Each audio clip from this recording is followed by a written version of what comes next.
سرخط مهمترین خبرها: لیسه آقاخان در شهر خاروق دولتی شد.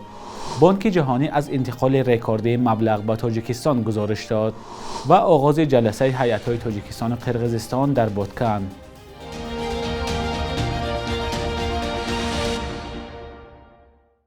درود بینندگان عزیز و صبح چهارشنبه‌تان بخیر باشد. مولا رجب یوسفی هستم با آخرین خبرها در خدمت شما. مقامات تاجیکستان لیسه آقاخان در شهر خاروق را دولتی کردند. حکومت ولایت بدخشان دولتی شدن لیسه آقاخان را تصدیق کرد اما سبب آن را نگفت.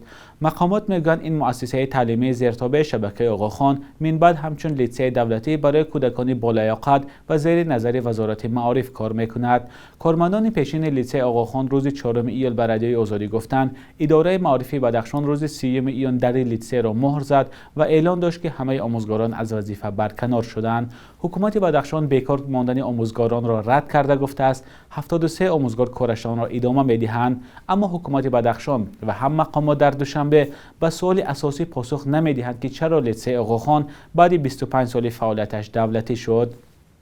در حالی که مقامات گفتند مؤسسه تعلیمی با نگاه داشتن شرایط پیشین فعالیت را ادامه می‌دهد، آموزگاران شبهه دارند. آموزگاران این مؤسسه نگرانی دارند که تحصیل در این لیسه مثل دیگر مکتب‌های تاجیکستان خواهد شد.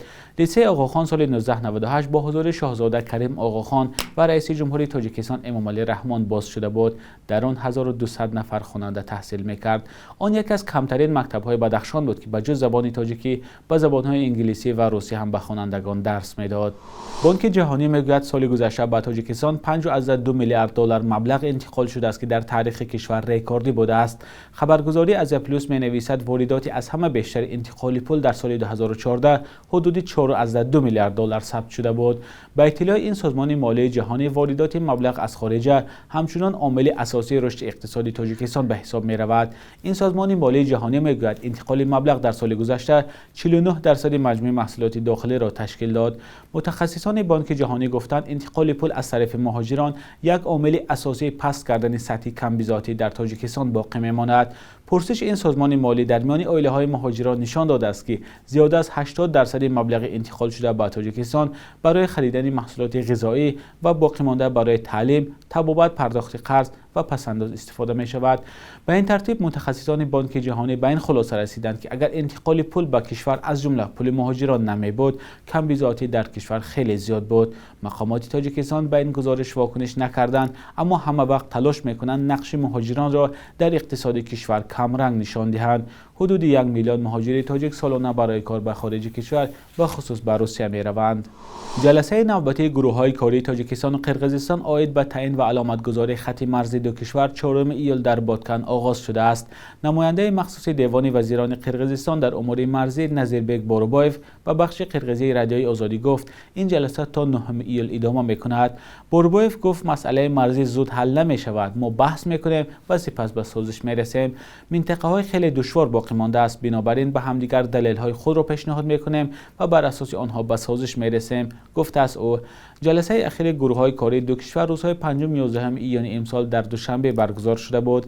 با گذشت 13 سال از استقلال هر دو کشور از 987 کیلومتر مرز بین تاجیکستان و قرقیزستان بیشتر از 600 کیلومتر آن تعیین و نشانه گذاری شده است. در منطقه‌های نامعین مرز بارها بر سر آب و زمین و چراگاه مناقشه‌های خونین سر زده است.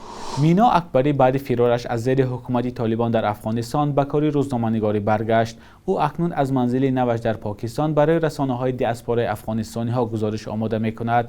ادامه موضوع در گزارش شهلای گل خواجه. بعد از چند ماه بیکاری مینا اکبری روزنامه‌نگار افغانستانی به شغل پسندیده‌اش خبرنگاری برگشت. او در دو شبکه نوی دیاسپورای افغان‌ها بربود میوزیک و فضا تیوی در پاکستان به کار پرداخت. هر دو شبکه برای افغانستان برنامه‌های موسیقی و تفریحی و خبر پخش می‌کنند. اکبری مثل اکثر روزنامه‌نگاران پس از سر حکومت آمدن طالبان در ماه آگوست سال 2021 در پاکستان پناه برد. کار او نه تنها به خاطر تامین روزگار خود و خانواده‌اش است. سبب دیگر محبت من به کسبم بود. من دلبسته این کسب می باشم. این جوانزن 22 ساله بعد از تصرف حکومت چند ماه در افغانستان ماند، اما به گفته اکبری از آن زمان زنان تماما از نظر جامعه ناپدید شدند. ҳузури занон дар расонаҳо маҳдуд шудааст ва ин раванд идома хоҳад ёфт. Занон аз матбуот дур карда мешаванд. Занҳоро дар байни мардум умуман намебинед. онҳоро аз сар то по пӯшонда дар хонаҳояшон маҳкам мекунанд. дар замони ҳукмронии толибон барои занон таҳсил, кор дар берун, сафар ба ҷои дур бидуни раҳбаладии хешованди мардашон ва ҳатто рафтан ба толорҳои варзишиву боғҳо манъ шудааст. толибон мегӯянд ҳамаи фармонҳое ки ҳуқуқи занонро танзим мекунанд мутобиқи шариат ё қонунҳои исломӣ ҳастанд. нозирони умур мегӯянд таъсири маҳдудиятҳо ба занон дар расонаҳо чашмрас будааст. созмони гузоришгарони бидуни марз тахмин мезанад ки беш аз 80% занони рӯзноманигор пас аз тасарруфи толибон ҷои кори худро аз даст доданд ва бархеи дигар аз кишвар фирор карданд. барои мисол шумори зиёди онҳо дар Эрон ва Покистон ҳастанд. ба далели мушкилоти иқтисодӣ ва ҳам бинобар пайдо накардани кор дар кишварҳое ки дар ҳоли ҳозир мизбони онҳо мебошанд ба вазъияти хеле сангин рӯбарӯ ҳастанд. ба гуфтаи Акбарӣ, ба мисли аксари дигар хабарнигорон дар Покистон, ӯ тариқи шабакаҳои иҷтимоӣ паёмҳои таҳдидомез мегирад. ӯ мехоҳад ба кишвари сеюм кӯчонида шавад то оромона зиндагӣ кунад ва кори дӯстдоштаашро идома бидиҳад. ایران به حیث عضو کامل حقوق سازمان همکاری شانگهای پذیرفته شد.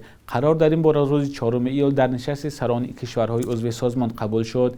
ایران اکنون نهمین کشور عضو این سازمان زیر نفوذ روسیه و چین خواهد بود. حکومت ایران سالها تلاش دارد عضو سازمان همکاری شانگهای شود. بعد سال 2015 با تیره شدن روابط دوشنبه و تهران، تاجیکستان به قبول ایران همچون عضو سازمان مخالفت کرده بود. دیرتر مقامات تاجیکستان از مخالفتشان دست کشیدند. بخش یک روز تاریخ را در تقدیم خرامان بخازاده تماشا کنید که مهمترین تحولات تاریخی در روز 5 ایول را فرا میگیرد.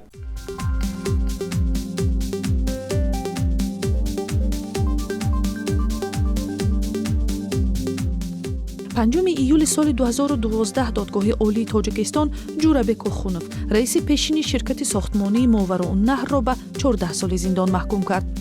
او را در پیشبرد صاحبکاری غیر قانونی و مال خود کردن مبلغ‌های مشتریان گناهکار دانستند، ولی خود او با این اتهام راضی نبود. حکم اوخونوف 10 مشتریان انتظار خانه را بی پول و بی منزل گذاشت. 5 ایول سال 2012 روشن صابرов وزیر تاجیک تبار رشد اجتماعی قرقیزستان با گمان طمع‌جویی بازداشت و 2 سال را در زندان سپری کرد. خود صابرов که همچون رئیس جمعیت تاجیکان قرقیزستان هم معروف بود، حبس خود را دارای انگیزه‌های سیاسی نامیده است. پایان سال 2020 صابرов معاون نخست وزیر قرقیزستان شد. 5 ایول سال 2004 پیشوای اسماعیلی‌های جهان شاهکریم الحسینی آقاخانی 4 در سفر 4 روزش به تاجیکستان به کار نخستین بانک سرمایه‌گذاری خرد در دوشنبه و ساختمان بینای دانشگاه آسیای مرکزی در خاروق آغاز بخشید. بنیاد آقاخان یک همکاری دیرینه حکومت تاجیکستان است. در این کشور ده‌ها هزار پیرو مذهب اسماعیلی زندگی می‌کنند. شبانه روز گذشته قرب روبل روسی تقریباً به تغییر بوده ارزش دلار آمریکایی باشد کمی بالا رفته است. صبح امروز در بانک‌های تجارتی تاجیکستان 1000 روبل روسی به 120-122 سومانی برابر است. 100 دلار آمریکایی باشد تا 1093 سومانی ارزش دارد. قرب رسمی بانک ملی تاجیکستان برای امروز چنین تعیین شده است.